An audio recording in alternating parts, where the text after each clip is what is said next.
Have you ever felt an unexplainable chill as you walked into a room? Ever had the eerie sense that someone was watching you even when you were alone? Or maybe you've woken up in the middle of the night, heart racing, for no clear reason. If any of that sounds familiar, this story might speak to you more than you'd expect. Not all fear comes from darkness. Sometimes it lives inside your own home. This is the story of an ordinary family with simple dreams and a sincere desire for a fresh start. All they wanted was a place to call their own, one of those homes that represent achievement and security. But what they found was the complete opposite, a setting marked by domestic violence, witchcraft rituals, and the constant presence of a dark entity. And yes, this all took place in a government-subsidized house, right in the heart of a seemingly quiet neighborhood. The scariest part?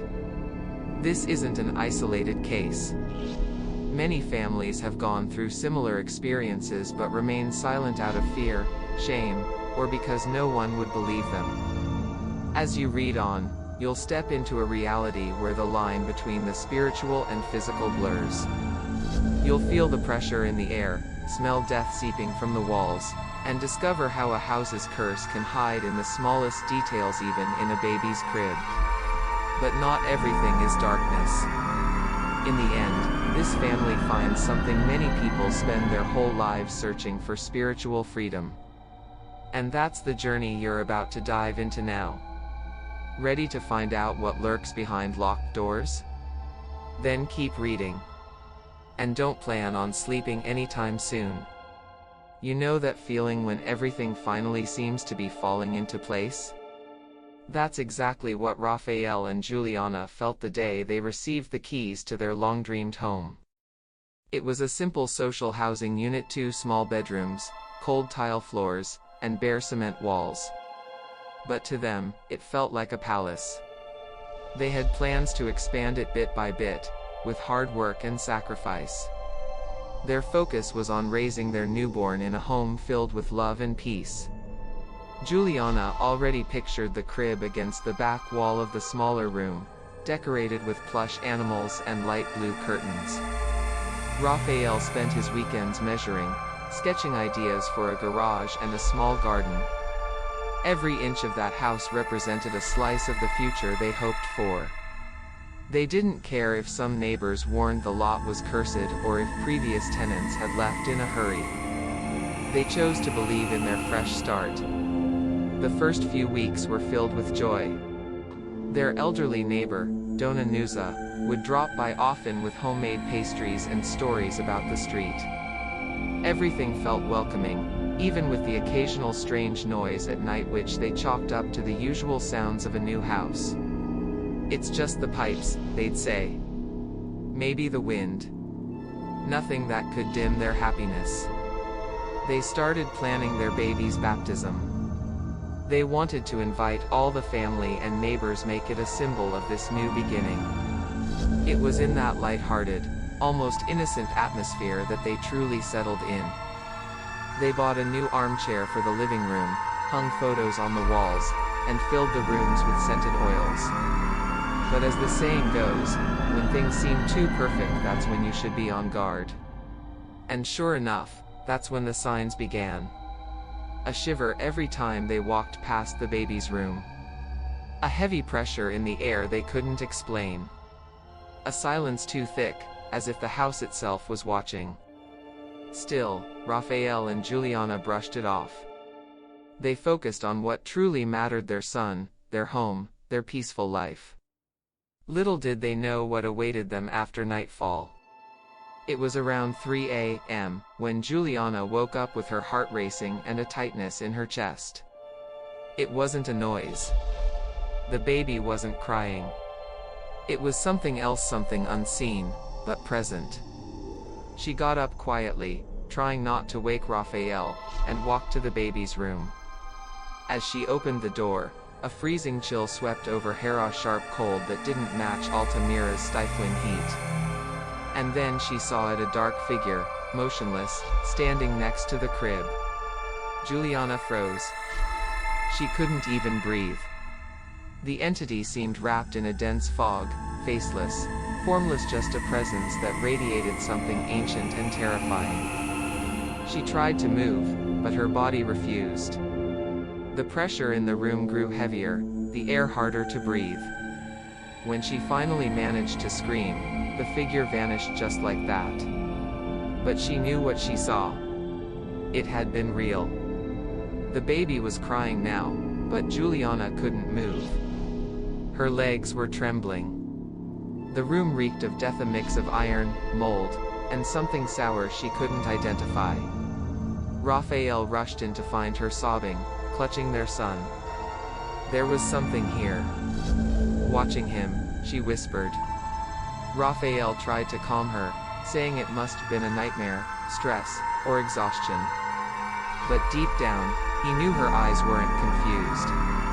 They were terrified. The next morning, they didn't talk about it.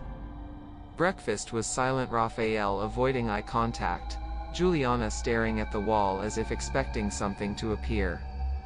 But when she placed the baby back in the crib, she saw them small, wet footprints on the floor trailing from the door to the crib. There was no denying it now. This social housing unit was hiding something the couple could no longer pretend wasn't there. Still, they tried to keep things normal. Guests, soft music, cheerful routines. But what lurks in the shadows doesn't shy away from the light. And it would return stronger, closer. And not alone. As the elderly neighbors would later say, that house had never truly belonged to them. The next day, Juliana couldn't hold it in. She told Dona Nusa, the old neighbor next door. At first, she expected laughter or a dismissive look. But the woman went pale, lowered her voice, and said, "So, you saw it. I knew it would come back sooner or later." Her words hit Juliana like a ton of bricks. And then, like a floodgate opening, the terrifying stories poured out. According to Dona Nusa, the house had already been through 3 different families in less than a decade. All of them left in a hurry, abandoning furniture, personal belongings, even paid bills. One family disappeared overnight, vanished, with no warning, no luggage, no trace. Another had dealt with extreme domestic violence, constant fights, inexplicable outbursts. Their teenage son had mental breakdowns so intense he had to be institutionalized. And it always started the same way, something in the back room. The very one where their baby now slept. Juliana was in shock. "Why didn't anyone warn us?" she asked. "We don't talk about it, dear." "Talk too much, and you invite it back," said another neighbor, a younger woman named Fatima. The neighbors went on to describe lights flickering on by themselves, shadowy figures crossing the yard, and a high-pitched baby cry echoing from the walls when no babies were around. It was as if the house itself wanted to drive people away the moment they got too close to the truth. Even Raphael, the skeptic, couldn't ignore it when one neighbor showed him old photos. One showed the house's facade, stained with something dark like a shadow looming over the roof. Another showed a crooked cross in the backyard, surrounded by black stones. "That's why nothing ever grows there," said Dona Nusa. As hard as it was to believe, something inside them shifted. Doubt became fear. Fear became urgency. From that moment, their bond with the neighbors changed. It was no longer about friendly chats or market tips. It was a quiet network of people united against something unseen. Everyone knew the house had a dark past. And everyone, in their own way, had found ways to protect themselves through prayers, through secrets, through silence.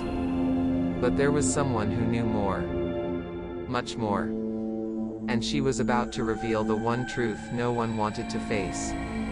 It was on a gray, heavy-skied afternoon that Dona Nusa knocked on Juliana's door again, this time, with a seriousness in her eyes that Juliana hadn't seen before.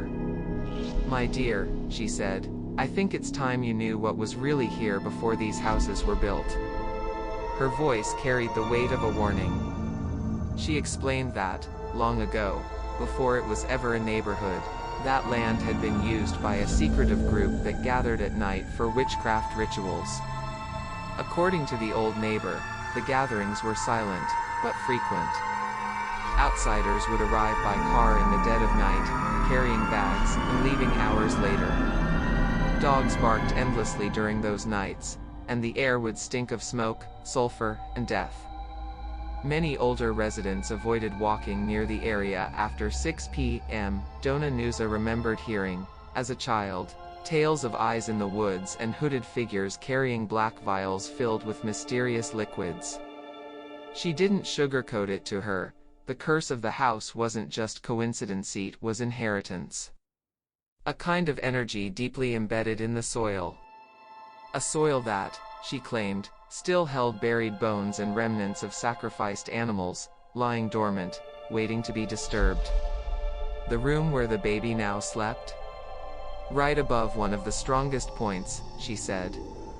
Juliana listened in disbelief, horror creeping into her every breath. How could something so sinister be hiding beneath the harmless appearance of a government-subsidized house? A place meant to cradle dreams, not nightmares. Raphael still tried to stay rational, but even he had to admit there was something wrong with that land. The electronics kept malfunctioning. The crib sometimes moved on its own. And that smell of death. It always returned at the same hour, like a grim reminder. From then on, the tension escalated. Every creak, every shadow down the hallway became fuel for dread. They realized this wasn't just a haunted house, it was a gateway to things that should have never been awakened. As terrifying as it was, they knew they couldn't run. It was time to try something different. Something not found in blueprints, but in the spiritual blueprint of that place. With the atmosphere growing heavier by the day, Juliana decided enough was enough. She reached out to a church friend and got a small bottle of holy water. Raphael, still skeptical, agreed to help with the spiritual cleansing. Can't hurt to try, right? He said, forcing a smile. But the fear had already sunk deep. That night, they walked through the house in silence, praying, sprinkling holy water over door frames, corners, and especially the baby's crib. What happened next was hard to explain. As they prayed in the baby's room, the temperature suddenly plummeted even though the windows were shut. It felt like they were in a damp basement with no air circulation. Juliana became dizzy. Raphael started gagging. That's when they realized its stench of death was stronger than ever. It seemed to rise from the floor, the walls, the very air. A suffocating rot that wrapped around their chests and made the house unbearable. That same night, their child cried non-stop, unsoothable. Juliana spent hours trying to calm him down. At one point, she swore she saw something move in the mirror. Raphael, shaken, couldn't sleep at all. For the first time, he admitted something evil was in the house.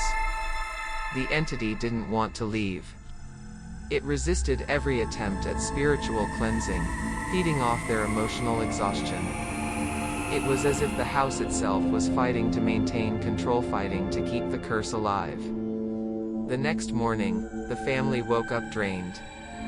The baby had dark circles under his eyes. Juliana barely recognized herself in the mirror. Raphael got sick at work and had to come home early. The house was pushing back. Even their appliances went haywire. The TV turned on at 3 a.m., the fridge made odd noises, and the bathroom light flickered non-stop. They weren't just scared anymore. They were being worn down slowly, methodically. That's when one of the neighbors said, "Maybe the problem is buried." Literally. The sentence haunted Raphael all day. He kept thinking about the stories about the buried bones, the black vials, the witchcraft rituals. Something told him the evil wasn't just in the air. It was under their feet. and the only way to end it was to dig up the truth. After much hesitation, Raphael finally picked up the sledgehammer. He chose the dampest corner of the baby's room, the same spot where the smell of death always seemed the strongest. The cement floor cracked easily, almost like it had been waiting for this. With each blow, the air grew heavier, as if the house itself was resisting. Juliana stood in the doorway, holding their baby, whispering prayers, clutching the bottle of holy water in one hand. The pressure in the room was almost unbearable. Something was about to be revealed. It didn't take long for the sledgehammer to hit something that wasn't concrete. It was dryer. Hollow. Raphael dropped to his knees and dug with his hands, driven by a sense of urgency he couldn't explain. And then he saw them: bones. Small, misshapen, buried in haste, tangled with scraps of fabric and wood. Nearby, 2 vials of thick black liquid, sealed with wax and etched with strange symbols. This wasn't just debris. This was a ritual. An altar, hidden beneath the heart of their home. Juliana collapsed to her knees. She couldn't stop crying. It was like everything, every symptom, every nightmare, every dark encounter suddenly made sense. The house's curse wasn't symbolic. It was real, physical, buried beneath their baby's crib. Raphael carefully placed everything into a box and took it far away, following Dona Nusa's advice: take it to the woods. Bury it with coarse salt. Pray it never comes back. From that day forward, something shifted. The house, once suffocating, finally seemed to exhale. The air was lighter. Their baby slept through the night for the first time since they'd moved in. The strange noises stopped. The flickering lights went still. And the putrid smell? Gone. It was as if the spiritual release had finally begun, not through prayer alone, but by facing the darkness he'd in. The fear was still there. But it no longer ruled them. For the first time, they felt like the house belonged to them. Of course, the trauma didn't vanish overnight. But Raphael and Juliana began to see the whole experience as part of their story, a defining chapter. Something they'd only share with people they truly trusted. Because let's face it, not everyone's ready to hear that evil might live in the room next to theirs. And even though the house now felt at peace, there was one truth they'd never forget: evil doesn't scream. It whispers. And sometimes, it lives beneath our feet, waiting to be awakened. The days that followed were quiet, filled with slow but steady healing. The house that once seemed to breathe hate now felt calm. Juliana started opening windows every morning, letting sunlight flood the room, something she used to think was pointless. Raphael cleaned the baby's room, repainted the walls, and laid down a cheerful rug with colorful shapes. It felt symbolic, like erasing the past to let something new take root. They moved the crib to the other side of the room. And the baby? He was different now. Calmer. Smiling. Sleeping through the night without those heartbreaking cries. Juliana started drinking tea before bed again. Soft music returned to their mornings. Long, peaceful baths became a part of her evenings. Raphael brought home a small plant for the living room and said, "From now on, only life in this house." And it really did feel like a new beginning. Dona Nusa, still the ever-watchful neighbor, remained close, but her demeanor had changed. No longer cautious and cryptic, she now simply cared. "This house feels different." Like it finally took a deep breath, she said one afternoon, gazing up at the roof with her hands folded behind her back. The frightening stories still echoed around the neighborhood, sure, but now with a hint of hope. As if by cleansing the house, this family had helped heal a deeper wound in the entire street. Raphael and Juliana chose not to hide what had happened. They shared their story honestly, but only with those who asked. Some things can't be explained, only faced, they'd say. They kept a box with notes, photos, dates, and a handwritten message inside: never ignore the signs. That box became a personal testimony, a reminder of the strength they found, and the courage it took not to run. After all, it's not every day you survive a dark entity inside your own home. Today, the government-built home that was once a symbol of pain has become the cradle of something new, literally. Their child grew up strong, full of energy, and his parents learned to cherish the little things in their routine. The spiritual cleansing wasn't just a mystical victory, it was emotional rebirth. A chance to write a new story over the ruins of a curse. And every time they look around their home, they know they didn't just overcome what haunted them outside. They overcame what needed healing inside, too. Now that you've made it this far, take a moment and ask yourself, how many stories like this might be hiding right next to you, behind a thin wall, or in the eerie silence of a neighbor who never smiles? And more importantly, how many times have you ignored that sudden chill, that strange smell, or that feeling that something's off? This family's story reminds us that courage isn't the absence of fear. It's the strength to keep going when everything around you says run. So, what ghosts have you buried, literally or not? Sometimes, the spiritual cleansing you need isn't a fancy ritual. It's the bravery to confront what you've avoided for far too long. It might be a trauma, a memory, or an energy that was never yours but still clings to you. So, why not start today? Cleanse what needs to be cleansed. Your home, your mind, your heart. Because evil doesn't always knock loudly. Sometimes, it creeps in quietly, settles in, and only leaves when you make the choice to face it. If this story moved you, or reminded you of something you've lived through, share it in the comments. Your experience could be the key that helps someone else finally break free. And of course, don't forget to subscribe and turn on notifications.